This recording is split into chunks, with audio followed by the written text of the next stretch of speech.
We are live. Woohoo! And, All well, right. A good morning to beautiful day. It is a beautiful day. And good morning to everybody who is joining us right now on the three platforms where we live stream, plus Clubhouse, actually, because Clubhouse is an audio only platform, but we are there still.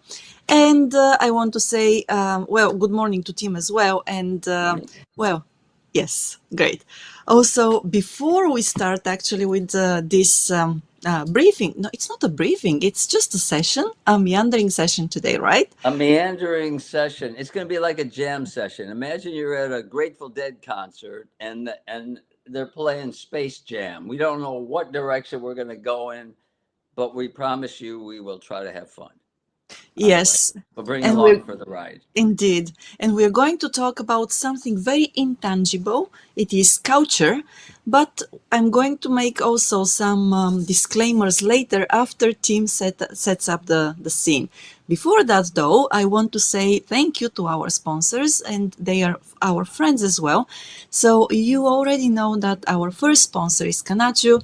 They are also known as Kanchu.com online, and you can find them online and also in Yokohama. You can connect with them via James Howell. If you are on LinkedIn, you have read some of his posts, I'm sure. Beautiful posts, beautiful stories.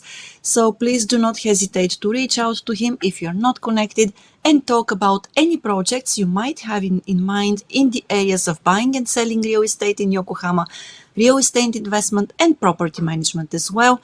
So a huge thank you to Kanchu and a huge thank you to James.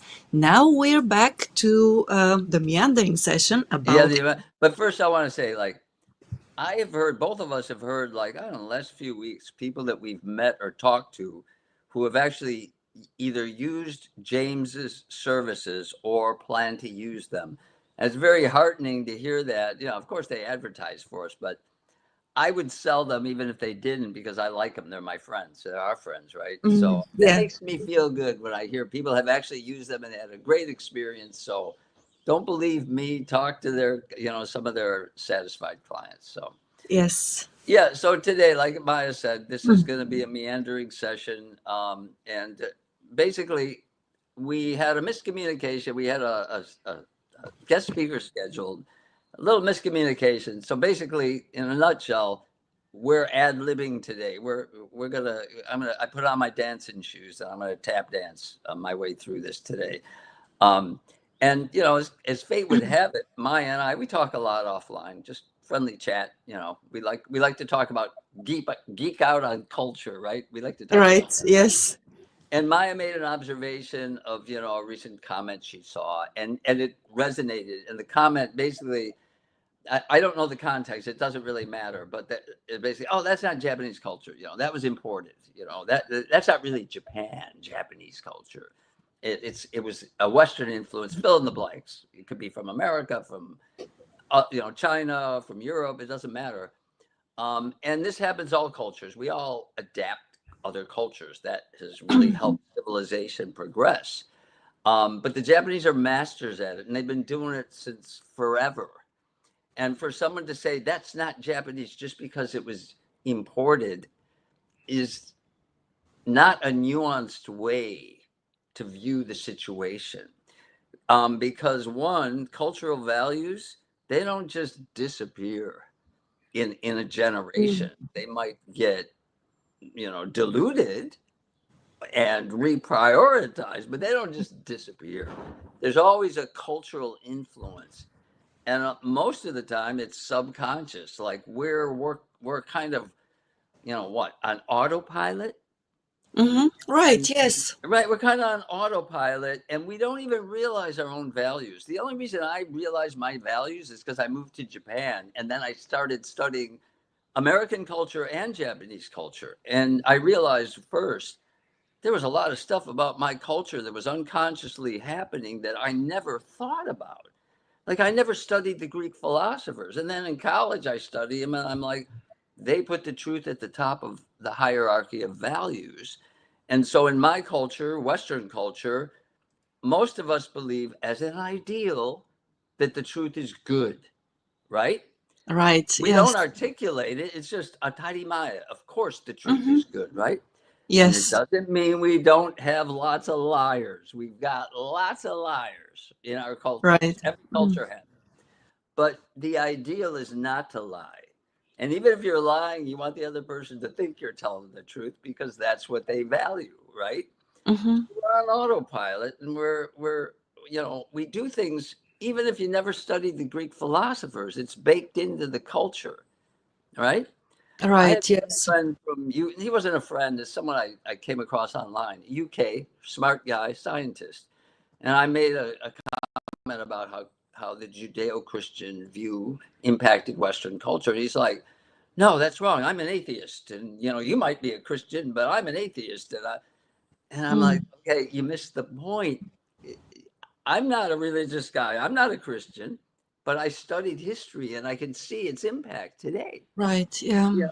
The idea of individuality, of course, it had something to do with the Greek philosophers. It had to do with the Renaissance, but it also had a lot to do with saying, okay, God sees you as a valuable individual.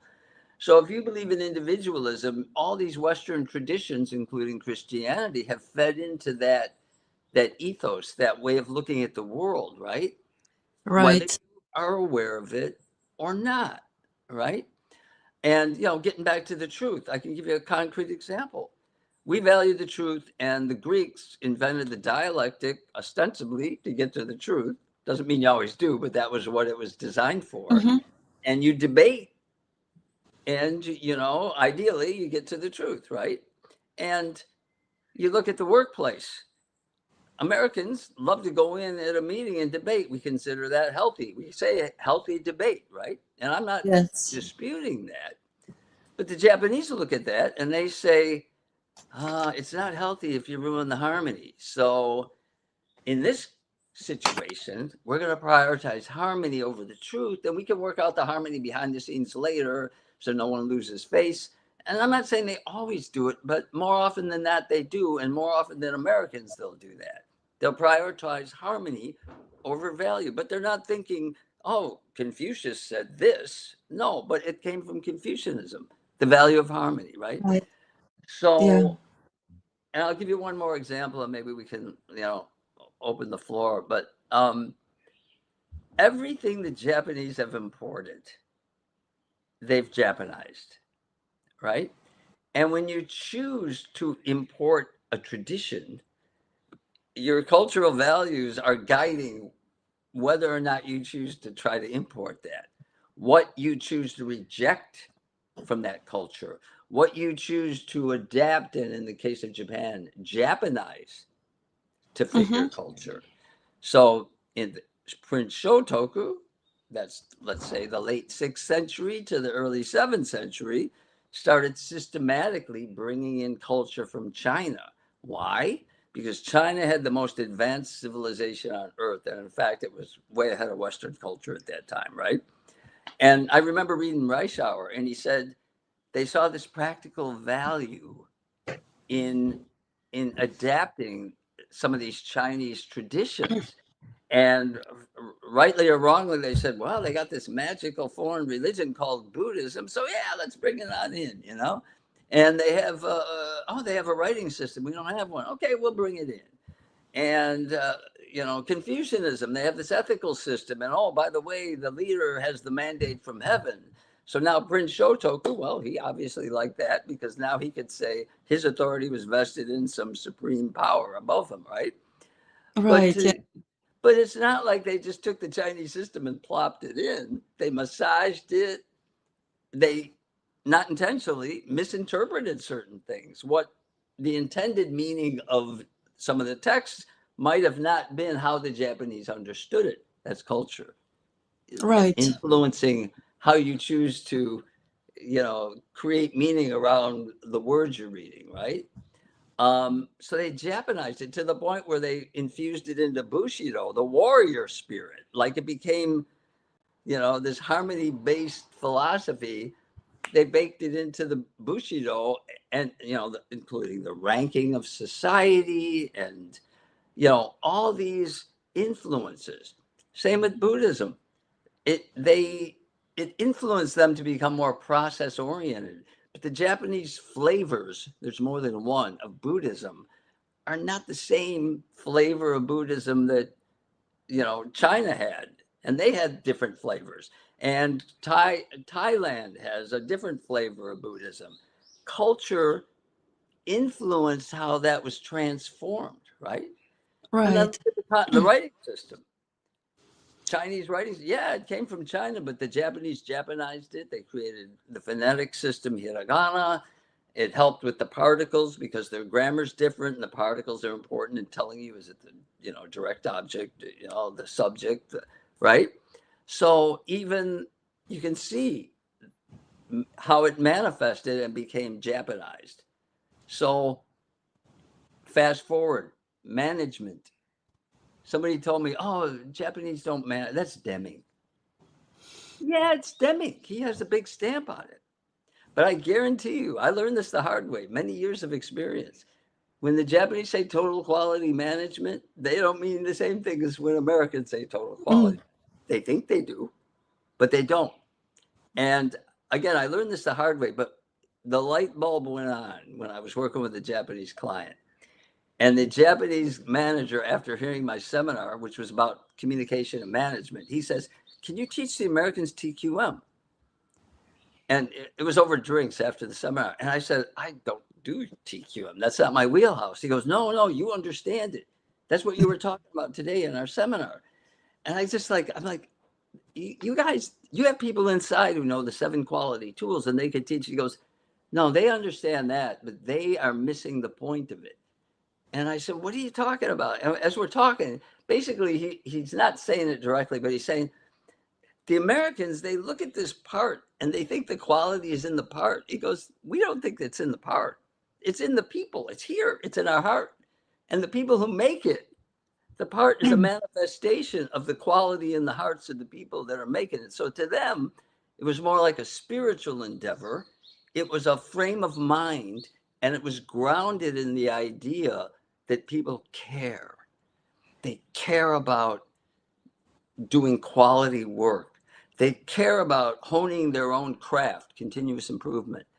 This craftsmanship mentality of you get better and therefore what you make manifests as better quality, right? Right. And that's Toyota says it. He goes, before we make cars, we develop people because none of that happens without people who care, right? So the Japanese manager wanted me to teach it as a philosophy. And of course, I had to teach the Japanese. You have to learn how to manage Americans so they do care. So you don't take that motivation away from them. So you guys have to learn too. But the point is that there was a gap in how they viewed total quality management. So if you tell me, oh, there was no cultural influence on total quality management Japanese style, I'd say just look at the difference in Yeah. how it manifested in Toyota, Honda, all these companies I worked with intimately for 30 plus years, right? So the more nuanced take is yes, it was imported, but don't pretend that culture didn't tell you whether or not you should import it or how you should adjust it or adapt it, right? And I think people have good intentions when they say those things, but I think it also underscores the importance of a lot of things you and I are doing, Maya, like educating people to give them a better framework on how to view culture and the impact of culture, because you can't dismiss it. Yeah.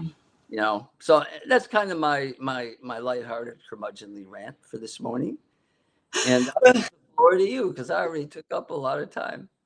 No, that's okay. But couple of points actually I want to make related to what you just talked about. You mentioned that for the Japanese managers, they first build people, right? They build the people, they build the team, Develop. Yeah. develop them so that they can they have people, workers who care.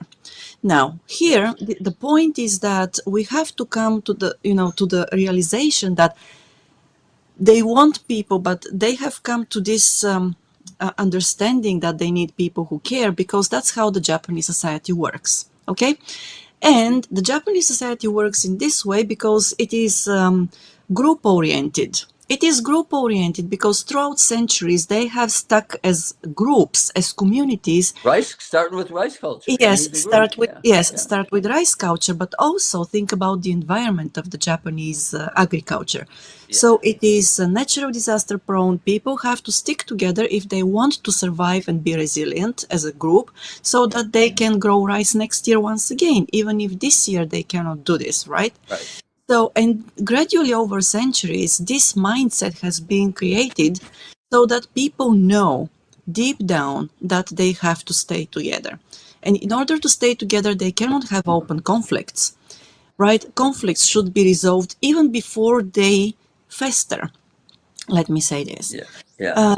And here comes the concept of harmony that many people, not many, but some people tend to ridicule, and think that it's something that came out of thin air. And it hasn't. It's actually something very important for the survival of the Japanese.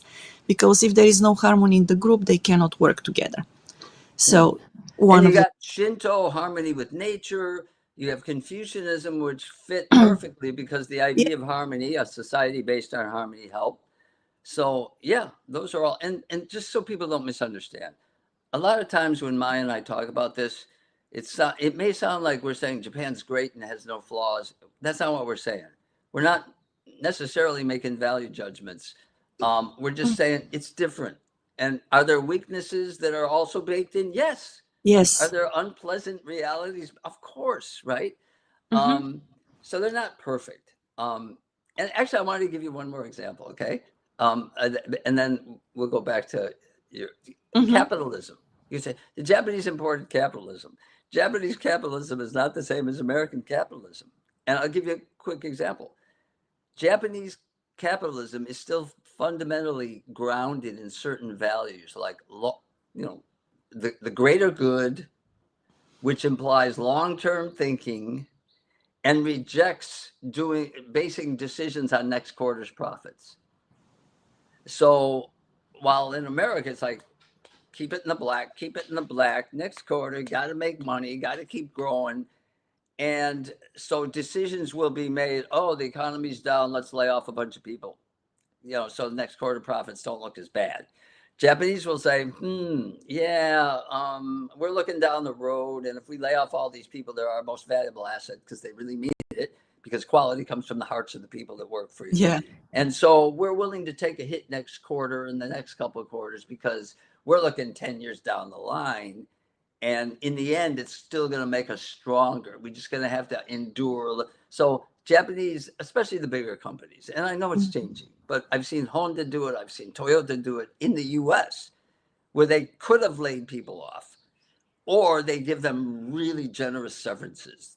They do it with that broader view of society, with the longer term. So even though they imported capitalism, they Japanized it. So that's just another, concrete. And again, sometimes to a fault.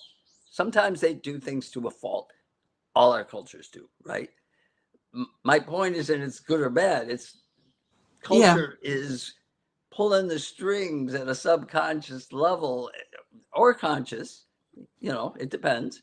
Um, Right. Yeah. May so I yeah, say there's always something? an Yes. impact. Huh? Right. May I say something here?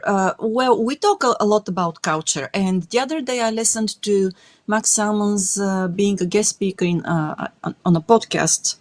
And what Max Salmon said in the beginning, I love it actually, is that, when you say Japanese culture, or when you say culture in general, but anyway, when you say Japanese culture, and most people think about tea ceremony, right? Yeah, right. Right? Or they Kabuki, think, yes, tea. or they think about ikebana. And what we mean by culture here is not that. What No. we mean basically is the way people do things, right? Tendencies. And once And the again, values that and the underlie those values, and how those yes, are prioritized. right, exactly. So it's not about ikebana. It's not about the tea ceremony. It's not about uh, the shodo, or anything else. We're talking about something that runs much deeper and has been here for a very long time. It has been changing, and of course, like the Evolving. language. Yeah. Yes, yeah, like language, cultures are evolving. They, as Tim mentioned in the beginning, Some of the values get diluted, they do not disappear though. And once again, Tim, to the point you mentioned earlier, that basically every nation, every people, right, they choose which values to appropriate, let's say. But I would say that most of the time it is not a conscious process. Okay. Right. Yeah. Yeah. Right? So it happens naturally because certain things resonate with people and others don't. And those certain things, they resonate because, those who see them or hear them or think about them, they basically can find connections between the new and the old. Without any connections, change doesn't happen. Cultures Right. don't evolve. And that's why, of course, on a high political level, sometimes, new values, new systems can be implemented even without many connections. But on a more general level, when it comes to the ordinary people, it happens without those people noticing. It's a Right. natural process. Right. And it is also part of how culture works and how it evolves. So we have to be careful here. And also, you talking about Japanese capitalism, I would say that, I was born and raised in Bulgaria, right? It is a country which until 1989 was actually under the influence of the Soviets. We were a socialist Right. country. Even though they say you were a communist country, there was never communism there.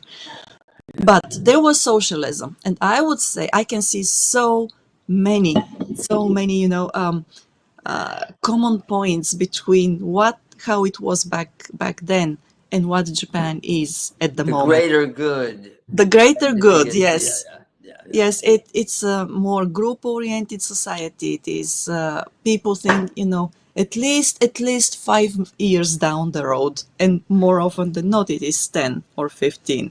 Yeah. So, right. Yeah. Long-term planning. I mean, Mm-hmm. if you're a rice culture, you better be good at planning because if Right. you don't plan, you're going to starve. I mean, it's a negative motivation, right? But what's more powerful than to get people to pitch in and cooperate than the threat of starvation? Right, yeah. And And if you cannot survive and feed your kids, let's say, or your family, then it's really a huge stress on yeah, everybody. yeah, Another thing, Tim, you mentioned, it just slipped my mind now. that's But I'll okay. It come back. happens to people. Yes, Okay, yeah, I'll come back to this again, of course.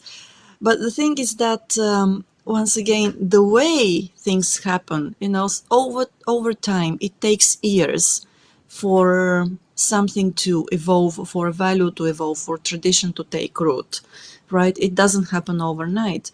And yes, I remember. So basically, you were talking about once again how, in your experience, right, the Japanese managers develop people first, and how the Americans, they don't see the necessity to do that, right? And once again, probably there is somewhere back in their mind, it is there. Yes, people are very important. We have to work on that, but no, it's I think, wait a minute. I think we develop um, technical skills. Like right. we develop people, but we don't try to, it's not approached from a spiritual. And when I say Hmm. spiritual, I don't mean religious. I mean one's inner spirit, like getting people to care, like the importance of people caring, right? Yes. That we don't develop. Toyota does, Hmm. and Honda does. They do a good job, even in the US, right? I just want to make that clear, but I No, agree with thank you. you. So Yeah, it's more because I technical. remember, Yeah. thank you, because I remember what I really wanted to say is that yes. So, and that's the way people care, and of course Toyota and Honda and other Japanese corporations that have been here for decades, they know that spiritually they have to create those teams, right? The organization, and so that the organization works as one. But it is possible for them. It's, in a sense, it's much easier in Japan because the society is already group oriented. Right. Right. Right. The, And the once conditions are set. the conditions are set, yes, thank you. And once again, you are talking that there are positives and there are negatives. And of course, here in Japan and within a Japanese organization, there is a lot of peer pressure. And maybe that's one of the reasons why Yeah. people do care and why they want to perform Yes. well, right? Absolutely. And so this is both a positive and a negative because while it is good for the organizations, people perform and they do their duties, they carry their load. And at the same time, it could really have a lot of, or let's say, a lot of strong impact on every Yeah. individual psychologically. So because it feels like a pressure cooker at the same time. And Right. nobody wants to be nakama hazure. Nobody wants to be pushed out of the Exactly. group because Right. belonging is so important, right? Yeah. Yes. It's a very, yeah. And that's why I always say, it's so hard to be Japanese. There's so many stresses because I have really close friends and I just see all the stuff they got to think about all the time and how they might have impacted somebody in a certain way, and they're more careful in choosing their words and their behavior, at least in public or expressing their opinion.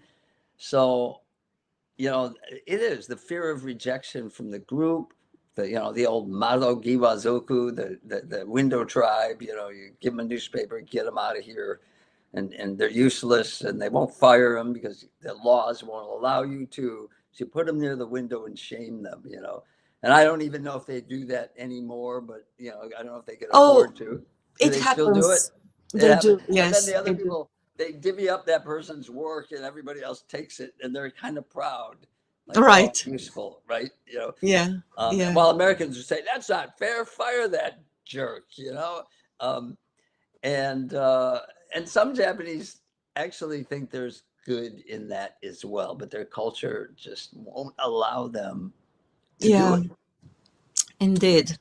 So I know we're ready for our mid-time break, right? And We are. Yes. okay, Okay, let me go through it and once again thank House this time about their sponsorship and also their friendship because in House we know Hanoru Shizawa Howell. She's also a very dear friend of ours and we have worked with her. We love the way she treats customers. We love the way she treats her friends as well. So she's on LinkedIn as well, and you can connect with her via the contact details in the YouTube video.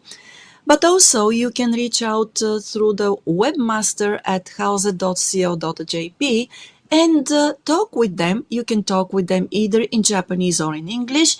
Please do not worry about language barriers. And they do projects in custom home design and construction and commercial building construction as well. Some of their the buildings they have built have been published by James, this time James Howell on LinkedIn. So I do recommend you go through that and see what beautiful work they do. And don't hesitate to reach out and work with them. So thanks a lot to Hause, and we are back to the meandering session. continue. We got Yes. no comments so far. So is anybody out there listening?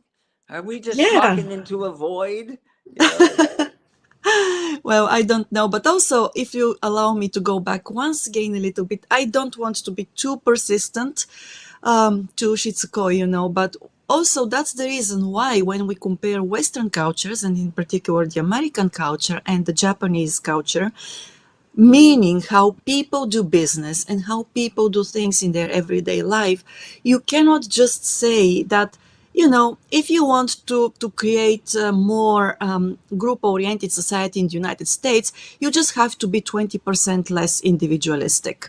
yeah, So, right. right, it's And yeah, where do you come up with that number? Right, right. Yeah. right. So it's just that it doesn't work this way. And it's not going to happen because it doesn't happen over time. Once again, I'm saying this time and time again. But it's not just like people, today I decide that tomorrow I'll be 20% less Yeah. individualistic. Yeah. No, And I it think takes that's, work. and It actually, we takes talked about reflection. this offline because Yes. what also is funny, and I want to point this out, Americans, because we value individualism, and Europeans, of course, Yes, um, yes. we tell these myths, these stories to ourselves that we're, I'm this individual, self-made man in an extreme sense, right?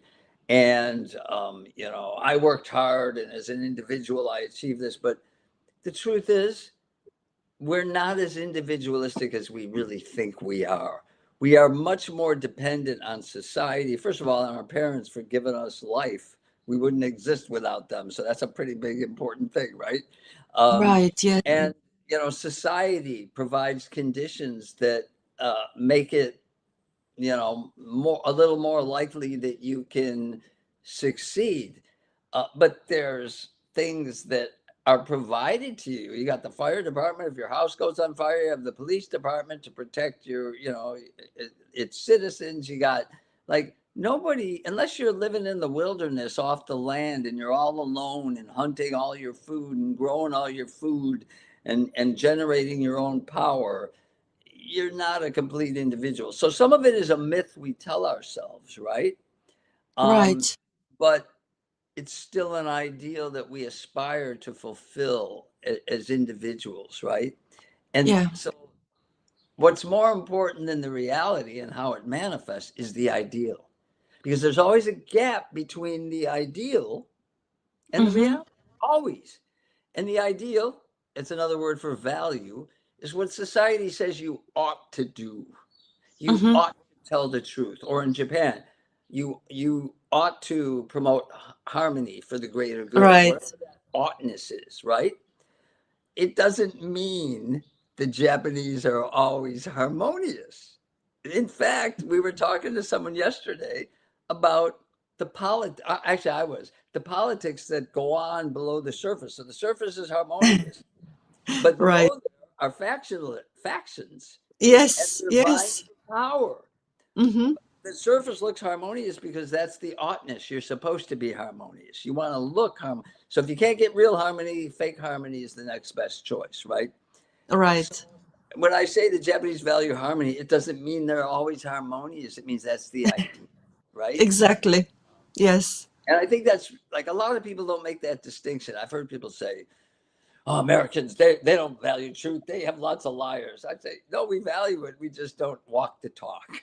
So right, we have as many. Hey, look at any politician in the world, and you'll find most of the liars are lumped into that category. You got to lie to be a politician, whatever your culture is, right? Um, right. In every so culture, that's just the way it is, yeah. right, That but it goes with the territory of being yeah, a politician. yeah, it does. You're supposed to. And salesman. I was in sales. Okay, The joke, everybody knows this joke. How do you tell a salesman is lying? His lips are moving. That was always the joke. Um, right, yeah. or No, bending the truth, or walking mm, that line between truth right, and reality. I gave you an example. When we would have a disaster in the factory, mm-hmm. my boss would say, "Call the customer and tell them we had a little hiccup." And so I'm telling, and that's kind of a little white lie. I mean, oh, we had a little hiccup, but we're working on it. Don't worry. It Right, wasn't a hiccup. It was a major disaster, and now we're scrambling to fix it before anybody, gets hurt. Um, so, but yeah, it's fascinating, right? Because I don't know whether oh, sorry, just so many things, come just spring out of all this when I listen to you, because it's about the white lies, tell them that we just have a small, small, small problem, and it's a yeah, tiny right, one, right. it will be resolved and so on, while the whole factory is up in arms and trying to, Yeah, to there's a fix it. fire in the A factory. fire in the factory, yes. Little hiccup. Hiccup sounds cute, Yes. and harmless. While, yes, while, if in Japan something small happens, then there will be so many apologies, Right, even right, right, before the right, right, right. customers realize that there is a 申し訳 problem. ございません. Moshiwake gozaimasen, yes. And so Yeah, these are once again the differences, like, right? We approach a problem from the opposite direction, I believe. right. And it's so fascinating to observe here in Japan. And also hear examples from the United States. But also, Tim, I wanted to just touch upon something different. You talked about ideals and values, right? And once again, I see that the Westerners, at least back home in Bulgaria, people are very big on ideals, and they think, yes, this is so good, this is great, we're going to achieve it and do this and that. Most of the time, it's impossible. But here in Japan, people are so much more pragmatic. Yes, So, they are. They're right, realistic. They're very realistic about, right. yeah, yeah, I agree. I agree. Yes. And so, once again, this pragmatism is the way, and probably it also transpires in the examples I mentioned just a minute ago, how in Japan, if there is even a small problem, there will be apologies and there will be a way to appease the customers and tell them we're working on it. There is nothing you worry about, and it once again comes about from pragmatism, because they don't want to create a bigger problem than the problem already is, right? Or than it Yeah. is already. Well, sometimes, I have always been told here, if there is a problem, just say it outright, and try to deal with it. Because if you don't, and you just keep it quiet, it will fester and it will become much, much worse over time. So no matter what problem it is, and I'm sure it's even more so in factories, right? In manufacturing, because if you don't solve that problem If you along the hide the problem, you won't be yes, able to get better. You yeah, won't be able to get exactly. better. But But that once came from Deming, but the Americans didn't adapt that, but the Japanese did. they did, Right clear right. out of the organization. Yeah. Yeah, yeah. But maybe it's once again very, very tightly. It was adopted by the Japanese because they know that if there is even something small here, and if you don't work to fix it before it grows, it will become much, much worse. I mean, that's agriculture, right? Right. So once again, the rice culture.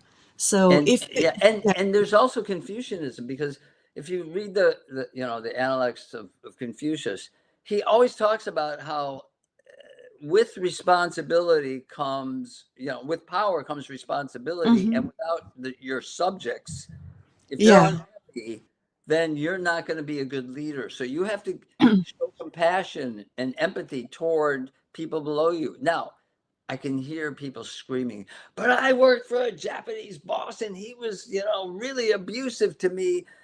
And sometimes I've seen it too. I've worked for, really tough Japanese bosses. And again, everything's nuanced, right? In a right. Japanese factory, Mm-hmm. when I say they treat the employees on the factory floor really well, I'm not saying they're altruistic. Mm-hmm. I'm saying they're very practical. They understand if they're afraid, they're going to hide their mistakes and then we can't improve them. So we're not going to be punitive with them. We Mm-hmm. are going, instead, we're going to do the opposite. We're going to go to them. I've seen Japanese managers go out to the floor and apologize to operators because they didn't, in their minds, they didn't provide the necessary and sufficient conditions for the operator to successfully make a quality part. Right. And they looked at them and said, I make more money than them. I have more responsibility. I'm the engineer. I have to set up a system where they can't fail because humans will always fail, even with good intentions. And instead of punishing them, in America, we write them up. It's punitive. They invite them to help them and to give them information because they believe they do the job every day. They know this job better than I do. I don't work on the line. And then the operator helps them. And sometimes the operator gives them lots of good ideas to solve the problem. And then they praise the operator for helping them. And now that operator is a little bit more motivated. And when Yes. I tried to implement this in an American factory, I got pushback, and I'm not picking on HR, but you guys sometimes are a pain in the butt. HR was like, "Oh, you're not writing them up. You have to write them up, and if they make three mistakes, we're going to fire them." And I would battle with them. I go, do you ever make mistakes? I'll bet you've made more than three mistakes in the last couple of weeks, but does anybody write you up? No, you're a manager. You're a Right. protected class. But these folks out on the floor, they're doing their best. if it's sabotage, if it's intentional flaunting of the rules, yes, I will Hmm. document it. But if it's an innocent mistake, which we all make, I put you out on that line, eventually you're going to make a mistake. You're human, right? And Right. so I took the Japanese approach, and people were getting mad at me because they're saying, it's not fair. You're not making them take responsibility. And I said, what do you mean? Of course I am. They go, no, you didn't write them up. I go, yeah, but does responsibility have to be punitive? They go, what do you mean? I go, well, I invited them on our Kaizen improvement team, and they really gave us really valuable input, and we already solved the problem. Now we have a motivated operator who I treated like a human being, and we Hmm. actually, it benefited the company, but you're mad at me because I didn't follow your policy rule to write them up. And I Yeah. got so much blowback from people who didn't, it wasn't fair. That was our culture, values fairness. Yeah, Oh, they make because mistakes. yes, because Tim, I think that once again coming to pragmatism and that everything is tendencies, and also how we measure things. So basically, fairness in the Western world means that you have to find measurements that apply to everybody, Yeah, right? right, exactly, exactly. Yes, and then if you have those measurements that apply to everybody, you can be sure that you're fair.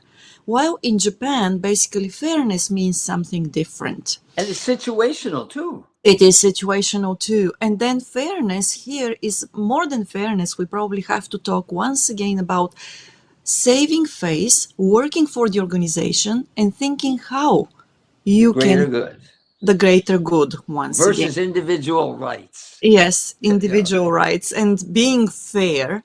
Because in Japan, really, I mean, I have seen people in my previous workplaces that do make mistakes. Nobody's perfect. We're humans, and we are at any point of time, we can make a mistake. But then, just as you said, even though it wasn't a factory, so just as you said, within the group, when there was a mistake, basically the personal element was taken out of the yes, situation, yes, right? exactly. Yeah, no So blame. We're not no blaming the blame. person. Right. Yes. So no blame. And basically what happens is that everybody gets really working tough on solving the issue at hand. And I remember also we had a person actually who was a Japanese person, my colleague, one of my colleagues, and he wasn't very Japanese. He had lived, overseas most of the time and worked there and so on and so on. And then one day I remember that I made a mistake. I misspelled the word. And I misspelled the word in an email which was sent out, to partners. And then that guy, he came full power to me, how could you do this? And, this and that. And that's such an unforgettable thing. And then, but of course we have, the Japanese offices are open plan offices. And then I was sitting there, in front of him and I said, well, I'm sorry, I made a mistake. I'll make sure that I don't do it next time. In a big voice, so that everybody could hear that. And then guess what happened? Everybody was on my side and was Yeah, like, how could you chastise not talking to him, but the attitude was, how could you chastise somebody for just a mistake, even though it right. was, it didn't create any problems. It could have potentially, but it didn't. Yeah. Anyway, and And again, once again, we're not implying that Japanese don't have abusive behavior. They do. exactly, they I, do. Yes, but I they will can say, in be. the context of a factory, the middle managers are the ones who get the most abused because they have all the responsibility and they get none of the glory, and they're not allowed to blame the operators. And and the upper management pushes their policies down. Hmm. The middle managers got to make sure it happens, and when it doesn't happen, again they get squeezed. So there is abuse goes on in any system. But I'm telling you, the people on the factory floor, they get treated with great respect. And one of the Yeah. reasons is everybody who enters the company, even as a manager, you start out the first couple months, maybe a month on the factory floor working jobs to see how hard it is to see the product. That's what's making the money for your company. And there's this, Gemba Shugi, which is go to the spot style management, where Mm-hmm. you Japanese managers, me too, myself included, we were on the floor. Like very little time Right. we were in the office. At Yeah. night we were, when we could do paperwork that we couldn't get done during the day because we were out in the factory, right? And there's this empathy toward the factory workers. They have a tough job. It's repetitive. It's boring. You want to make it as pleasant as you possibly can. It's not easy. You want a clean environment. You want a safe environment. So there's abuses in the system, but there's this long-term practical thinking involved in, let's treat them with respect, Yes. because then they're going to care. And it feeds into that total quality management. And the other thing you said that resonated, talking about the influence of Christianity, this Mm-hmm. idea of universal laws in the Right. West. Mm-hmm. It's a universal standard, and in Right. no matter what the situation is, this is the right. Thou shalt not do X, Y, Z. Right?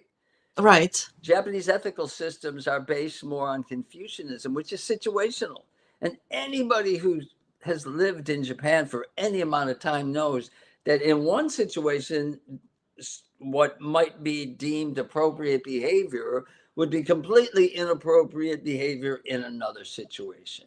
Yeah. And so some people call it situational morality, situational ethics, and that in the West that has a bad nuance, because Right. we believe in these universal laws, and it influences how we set up our legal systems. Mm-hmm. It's even if you're an atheist, it the influence of, in the beginning was the word of God, so the written word was deified through the Bible.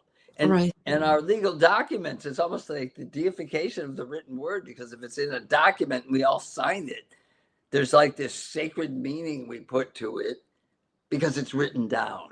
Mm-hmm. And I'll tell you, the Japanese and their suppliers, a lot of stuff was ambiguous. Their contracts were like 3 or 4 pages long.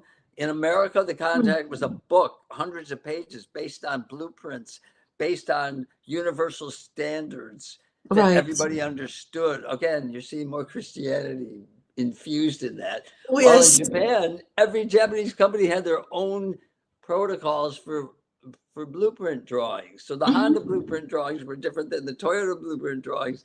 And when we would try to tie it to a contract, they had these ambiguous notations like, we want the surface area to look beautiful. And the Americans are like, Yes. how do we measure that? Who decides if it's beautiful? And now then Right. we had to get a profilometer to measure the surface area, because the Americans didn't want to sign it unless every I was dotted and every T was crossed. And in other words, that contract was sacred. While the Yeah. Japanese are like, we've been working with these guys for 50 years. We're going to figure it out. And a lot of times they would have tool changes that were not documented, but they worked. So they Right. just let it go, right?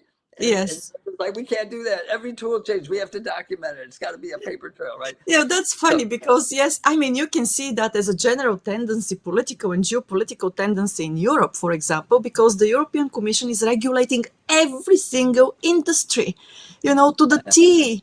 And it's like, okay, how can you work with organizations and businesses that come from other continents if you want them, to just comply with everything that you think is right for you? They yeah, work in entirely different environments, entirely different backgrounds, and this and that. It's just, but it exemplifies what you just said, Tim. yeah. And And there's a weakness to it. Like, yeah, there is value in how Americans were doing it, because we were trying to avoid conflict later when some ambiguous situation would occur, right? But yeah, the Japanese would say, "Oh, but the supplier and us, we will work together in the spirit of cooperation and solve it." And I got to say, they were great to work with. I loved.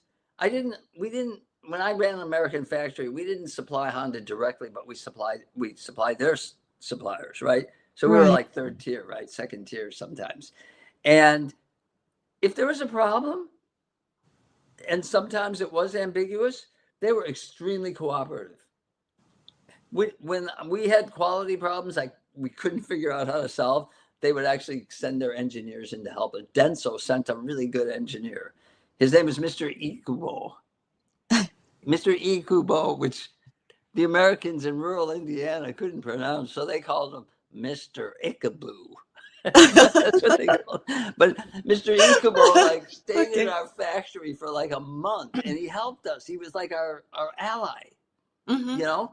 And so there was good, but there's also bad because sometimes it led to misunderstandings, and the Americans Yeah. like, no, we fulfilled our our commitment, and the Japanese are like, no, you didn't because you sent us bad parts, but it's on the drawing. Well, no, it's not what was intended. So there was Right. conflict, right? Yeah. My role was to make sure that didn't happen, right? So I had to Mm-hmm. manage that, right? But again, we keep going back. These are ancient traditions all of us have that Yes, are still alive and well today. they Rice are. culture, purity. Go to a Japanese factory, it's clean, right? Mm-hmm. Buddhism, process oriented, right? It Yeah. comes from Tao. It's a a derivative. The Chinese version of Buddhism that was important, Zen, was a derivative of a little Taoism in there. Taoism is the way, The right? way, yes. Michi, the Japanese write Mm-hmm. Michi. That's Yes, process. The universe is a process, right? indeed. Process Mm. oriented thinking, the way of the swordsman, the way of martial arts, karate do, right? Right, yes. So process oriented in manufacturing, right? But they're not saying we are process oriented. That's just how they're baked. It's baked in, and that's how they do it, right? Right, yeah. Um, so, what else? Confucianism, again, the hierarchy. You can see Confucianism, the value on harmony. You can see it in how You they be, can, even though they yes. never maybe studied Confucius, right? Yeah. It's baked in. Feudalism, the factionalism, you Indeed. know. So to pretend these ancient traditions, oh, they just died. We don't do them anymore. They have no influence. We just plopped in the American system, and that's how we do it now. It's kind of a Right. little bit naive in terms of how Yeah. culture adapts Yes. and the So what I populace. want to say here, though, is I love one of the things that you sometimes mention about Japan is that what you can say about the Japanese, you can say the opposite thing about them. In a And I different think circumstance. in different circumstances, and it's true about the way they do things as well. So Yeah. because we talk about situational behavior, right? Because it is very obvious here in Japan. And basically, when we have situational behavior, we know that things get adjusted depending on what is happening at the moment, the different agents in the situation, and so on. I want to say that many companies that come to work with Japanese corporations from overseas, of course, they sometimes they see a conflict when the Japanese want the agreements or the contracts to be adjusted to Right, the right, right, situation right, which right. has Yeah, been oh, yeah. changed, right? And it's very difficult, actually, very difficult for Western companies to do that. And of course, I know it is difficult because they have to comply by their laws or Right, laws, right? right, So right, they have to comply and they have to be responsible there and so on and so on. So there is a conflict there, which is basically structural. It is not desired conflict. And right. sometimes it is difficult to resolve.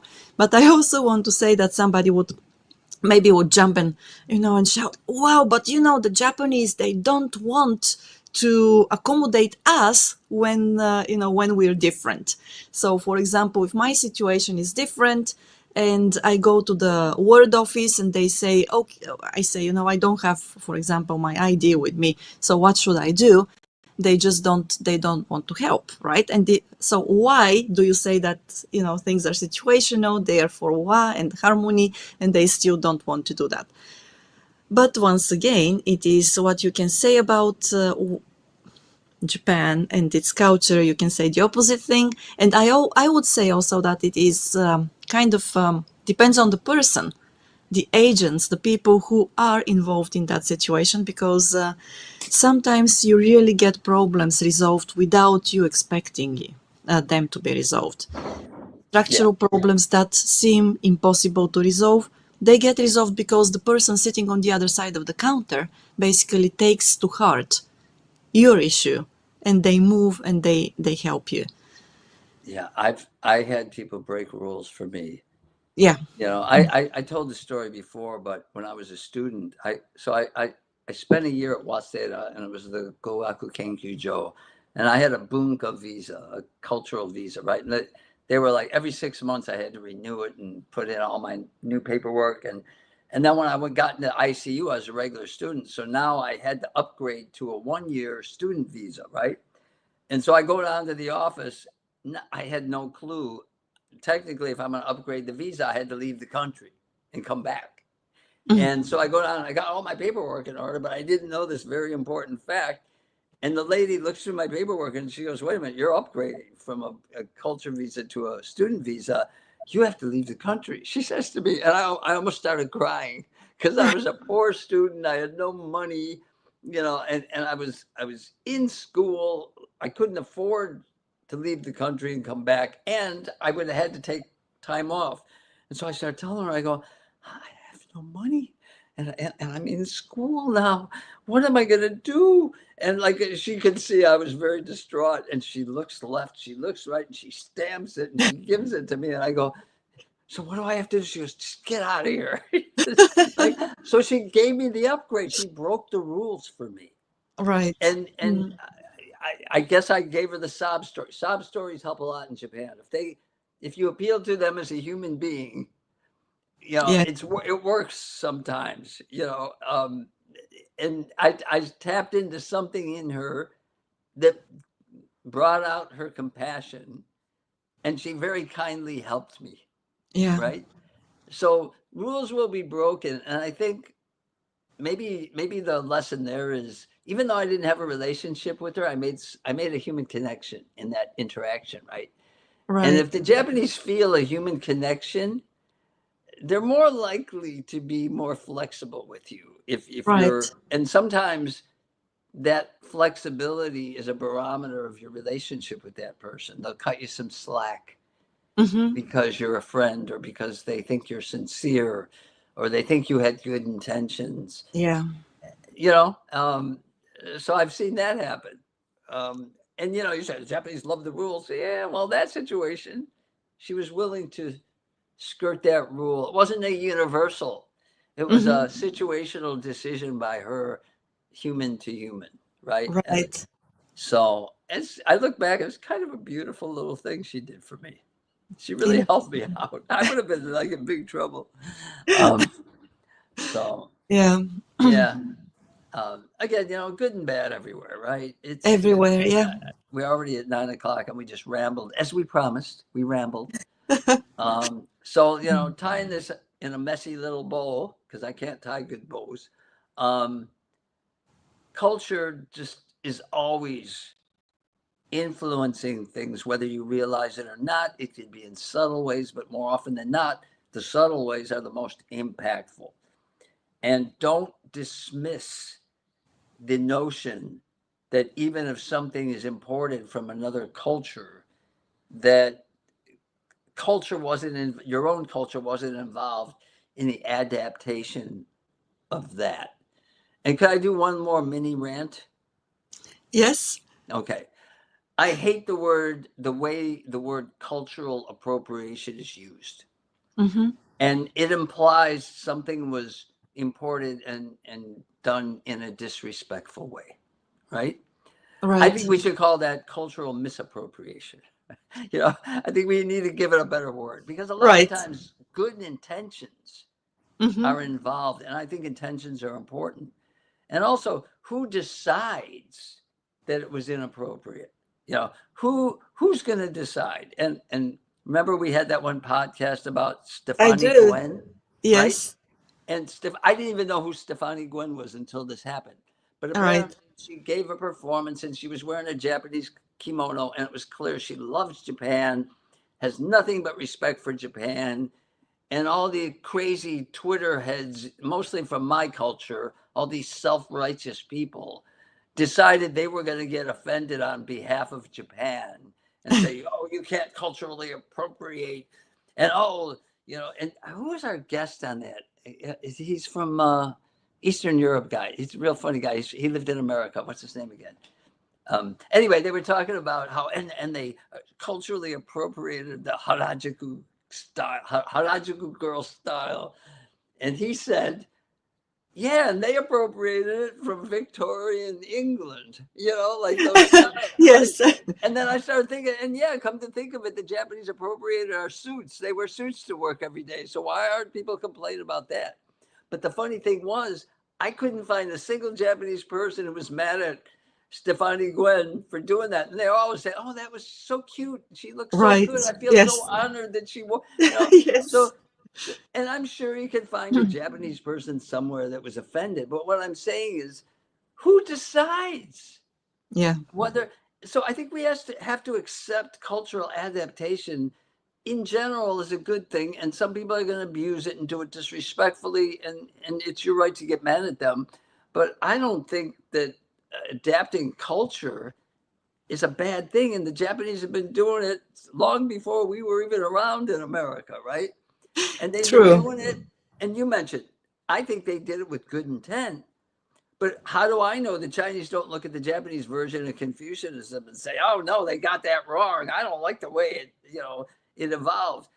So it clearly helped Japanese culture because after that adaptation by Prince Shotoku, 300 years later, Japan had a thriving culture. And according to Reischauer, Japan leapfrogged Europe in Yes, cultural, indeed.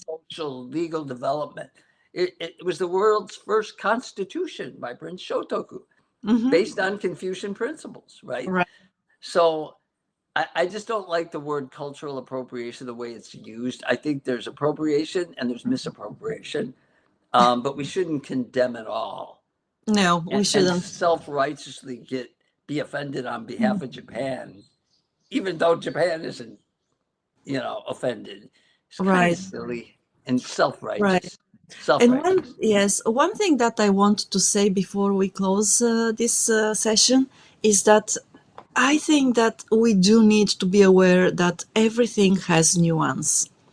Yeah. And also pay attention to nuance. And the world is not black and white only. So there are so many other colors and there are so many shades of gray, even if you choose to look at at the world in Yeah. black and white. But there are so many shades of gray that it's worth looking into them and it's worth noticing. It's worth considering them and paying attention. And that's So the beauty of our humanity is seeing these yes, nuances. And yes, there's beauty in meshing cultures, you know. there I've is. I've done it inside me. There are elements of Japan that I love, but I also have rejected some things that don't fit Mhm. my values, right? But Right. Yeah. I've got my way of, and I know you do too, right? My sweet spot, if you will, right? So, Yes, indeed. so I don't Well, know how many people are listening today. We just rambled. I hope you got something out of it. And I know we got to end with a commercial break for our dear friends, right? yes, for our friends and sponsors. So, before that, though, to everybody who stayed with us, thanks a lot. Yeah, And thank you. yes, it was a pleasure talking with Tim again, this time Always online. fun. Yes, Always fun. and Online, yeah. online. And of course, if you have thoughts and comments about what we talked about, let us know, share them with us, reach out. If you are open to being a guest speaker on our podcast, we're open to that too. Let us know about it. We'll be happy to have you with us. And with this happy midweek and happy reminder of the week as well. Today is the first working day after the Golden Week, so I hope that all of you are up and ready for it. Thanks and have a great week. Thank you.